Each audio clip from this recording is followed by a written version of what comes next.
안녕하세요, 저스티스입니다. 여러분, 초기 전투의 방식인 백병전은 어떤 모습이었을까요? 일촉즉발의 전투를 앞둔 상황에서 가벼운 창이나 코패시 정도만으로 무장한 채 전열을 맞추어 싸울 채비를 하며 전방을 바라보던 보병들의 심정은 어땠을까요? 그런데 백병전 중 갑자기 어디선가 불쑥 튀어나와 모든 병사들을 미칠 듯한 공포에 휩싸이게 만든 무기가 있었습니다. 바로 고대 전차인데요. 이번 영상에서는 과학이 최초로 거둔 군사 기술의 집합체이자 백병전이 대부분이었던 전투 방식을 바꿔버린 고대 전차가 어떻게 등장하고 사라졌는지 그 흥망성쇠를 간략히 짚어보도록 하겠습니다. 위키백과를 보면 전차는 말이 끄는 수레로 병력이 탑승해서 공격하는 장치라고 설명되어 있습니다. 초기 버전인 사륜 전차는 약 기원전 2500년경부터 전투용으로 사용되었는데요. 사륜 전차는 그림에서 보시는 것처럼 바퀴가 4개인데 기본적으로는 가공되지 않은 통 목재로 만든 바퀴 2개를 평평한 나무 판자로 연결시키고 그 위에 역시 가공하지 않은 목재로 만든 짐칸들을 올려놓고 끌게 하는 운송 장비입니다. 가공되지 않은 목재를 그대로 사용했기 때문에 전차 자체가 굉장히 무거웠을 뿐만 아니라 신속하게 방향을 바꾸기도 힘들었기 때문에 사륜전차는 군사적으로 큰 효용을 기대하기 힘들었는데요. 그래서 그 단점을 보완해서 등장한 것이 바로 이륜전차입니다. 영어로는 체리엇이라고 하는데 우리가 흔히 말하는 전투용 고대 전차는 대부분 체리엇을 말합니다. 위키백과는 약 기원전 2300년경에 바퀴살이 달린 체리엇이 나왔다고 설명하고 있는데 누가 개발했는지는 기록이 남아있지 않기 때문에 알 수 없지만 이륜전차는 그 발상 자체로도 대단한 것이었습니다. 중심부로 바퀴살이 모여드는 형태의 차륜, 이것을 전문용어로는 허브식 차륜이라고 하는데 이 허브식으로 구성된 차륜이 고정된 차축을 돌도록 만든 것이지요. 이 기술은 오늘날까지도 대부분의 차량에 적용되는 획기적인 발명이었습니다. 이렇게 차체를 경량화하는 데 성공하였고 그와 동시에 제갈과 같은 마구가 개발되면서 이륜전차가 본격적으로 전쟁에서 결정적 무기로 사용되었습니다. 즉 기존의 보병과 보병이 창과 칼의 백병전으로 대결하던 전투 방식이 전차 대 보병을 거쳐 전차 대 전차를 내세운 전투 방식으로 변화한 것이지요. 그런데 여기서 유의해야 할 점은 제갈로 말을 순화시켰다 하더라도 그것이 곧장 기마로 연결된 것은 아니라는 점입니다. 안장이 없이 타면 말의 척추에 무리가 가서 오래 탈 수 없었기 때문인데요. 기마병은 이륜전차가 개발되고 수백 년이 지난 후에 스키타이라는 유목민족이 안장을 개발하면서 나타났는데 그 이야기는 오늘 주제는 아니기 때문에 이 정도로 언급해두고 다음 기회에 다시 말씀드려 보도록 하겠습니다. 한편 전차와 찰떡궁합으로 전차의 위력을 더욱 배가시켜준 무기가 바로 합성궁인데요. 기존의 활은 어린 나무로 만들어져서 정확도도 떨어지고 갈라지기 쉬울 뿐만 아니라 온도 변화가 심한 날에는 뒤틀리기도 해서 사용하기가 쉽지 않았습니다. 따라서 활은 수천 년 전부터 사용되었지만 합성궁이 등장하기 전까지 크게 신뢰받는 무기는 아니었죠. 그런데 기원전 2000년경에 등장한 합성궁은 나무, 동물의 근육과 뿔 등을 혼합하여 사용함으로써 좀 더 신속하고 정확하게 더 멀리 발사할 수 있도록 만들어졌습니다. 이렇게 대략 기원전 2000년경이 되면 전차와 합성궁이 모두 구비되어 이것이 바로 고대 전차군단이 되는 것입니다.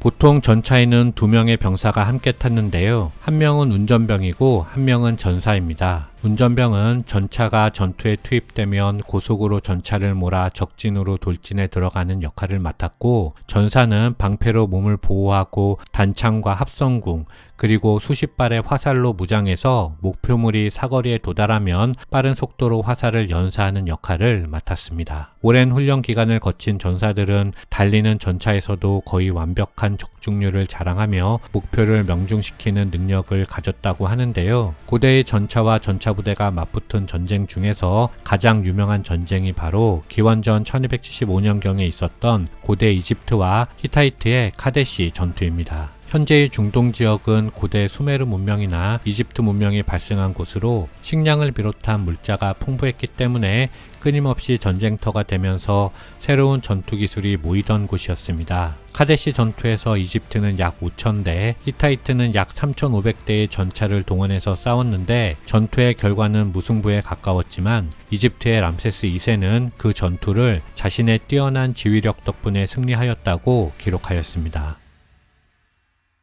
이렇게 청동기 시대가 발전할수록 대부분의 전쟁은 전차를 앞세워서 진행되었는데요. 그렇다면 전차가 전장에서 그 우위를 내준 것은 언제부터였을까요? 그것은 철이 발명되면서부터였습니다. 위에서도 말씀드린 것처럼 남쪽은 물자가 풍부했던 반면 자급자족이 어려웠던 북쪽의 유목민들은 항상 남쪽으로 쳐들어가서 고대 이집트나 메소포타미아의 부국들을 정복해야만 살아갈 수 있었습니다. 하지만 남쪽의 왕국들은 압도적 수의 전차를 보유하고 있었기 때문에 북쪽은 자신들의 경보병 중심으로는 승산이 없다는 것을 잘 알고 있었지요. 물론 북쪽도 전차 부대를 만들 수 있었지만 전차 자체의 수나 그 위에 탑재되는 활성궁 등 전투 장비들이 남쪽의 부국들을 당해낼 수가 없었기 때문입니다. 따라서 북방 민족들은 자신들의 보병을 전차에 맞서 싸울 수 있는 전투 수단으로 변화시켜야 했는데 철이 그 문제를 해결한 것이었습니다. 그 중에서 제일 중요한 것이 바로 철제 갑옷이었는데요. 처음에는 제작 비용이 많이 들어갔지만 시간이 흐르면서 야금학자들은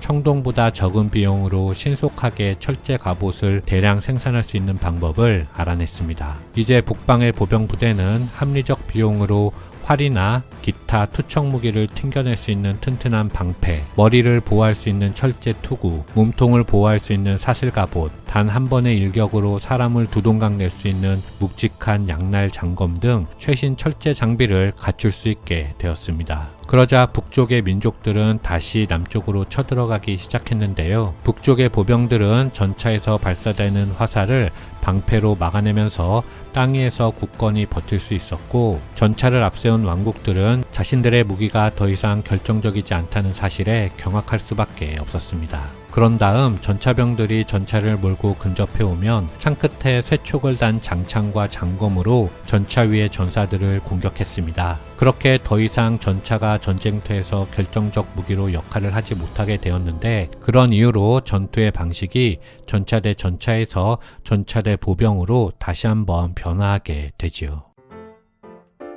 피라미드를 건설할 정도로 과학기술이 발전했던 이집트와 다른 전차 왕국들은 왜 전차를 개량하지 않았을까요? 여러 이유가 있겠지만 역사에서 흔히 반복되는 패턴으로 생각해보면 어떤 제국에 월등하게 우월한 무기가 있으면 그 제국은 그 무기에 의존하게 되고 보다 더 나은 무기를 개발하는 데 소홀했다는 점을 들 수 있겠는데요. 1000년 동안이나 자신들을 철통같이 보호해주던 테오도시우스 성벽을 믿었던 비잔티움 제국이 그랬고, 그 강력한 성벽을 무너뜨린 우르반 대프를 믿고 다른 무기를 개발하지 않았던 오스만 제국 등 역사에서 그 예를 찾는 것은 어려운 작업은 아니기 때문입니다. 어쨌든 고대 이집트를 비롯한 전차 왕국들은 전차 부대 위주의 군대 조직을 개선하지 않은 대가를 톡톡히 치러야 했습니다. 가장 강력한 해군력을 뽐내던 이집트 전함은 충각의 등장으로 폐물이 되어버리는 등 그 실패가 바다로까지 확장되었기 때문입니다. 이상 고대 전차에 대한 간략한 설명을 모두 마치겠습니다. 감사합니다.